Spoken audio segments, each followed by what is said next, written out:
আসসালামু আলাইকুম। দেখো, আজকে আমি আমার বাবার দেওয়া লাল গেঞ্জি পরেছি। আমাকে সুন্দর লাগছে, তাই না? আর আমি দেখো কি সুন্দর করে একা একা খেলছি। আমার সাথে খেলার কেউ নেই। আমি সারাদিন একাই খেলি, ঘুমাই, আবার যখন উঠি একাই খেলি। কারণ বাসায় তো কেউ নেই আমার সাথে খেলা করার মতো। একমাত্র আমার মা আছে। মাঝে মাঝে আমার মা আমার সাথে কথা বলে, কিন্তু কি করবে, মারও তো কাজ আছে, মার সব কাজ করতে হয়। তারপর মা আমার সাথে খেলা করে। যখন মা আমাকে সময় দিতে না পারে তখন আমি একাই এইভাবে খেলা করি। এই যে দেখো, এখন আমার মা আমাকে এই খেলনাটা দেখাচ্ছে আর আমি দেখে হাসছি। খুব ভালো লাগছে।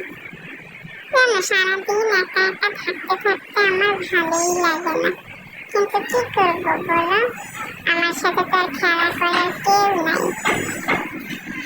যখন আমার বাবা আসে, আমার বাবা আমাকে আদর করতে চায়, তুলে নিতে চায়, কিন্তু কিভাবে যে বাবা তুলে নেয় আল্লাহই ভালো জানে।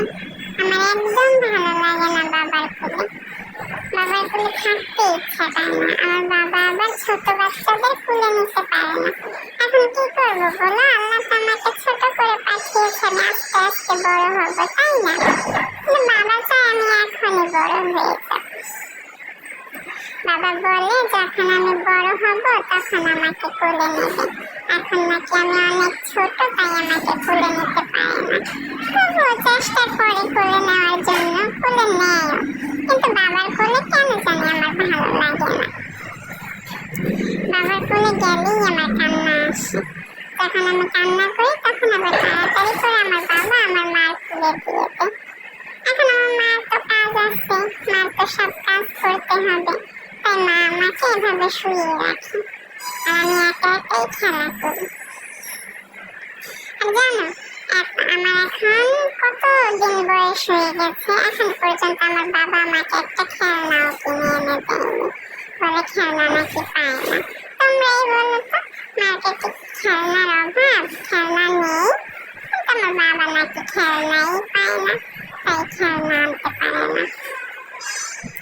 মাঝে মাঝে মনে চায় কথা বলতে পারলে বাবাকে বলতাম যে আমাকে নিয়ে চলো, আমি গিয়ে খেলনা নিয়ে আসবো, কিন্তু আমি তার কথা বলতে পারি না। আল্লাহ তো আমাকে কথা বলতে আরো সময় নিয়ে তারপর কথা বলতে হবে। তোমরা সবাই দোয়া করো আমি যেন তাড়াতাড়ি বড় হয়ে যাই, তাড়াতাড়ি যেন আমার বাবার সাথে আমি কথা বলতে পারি।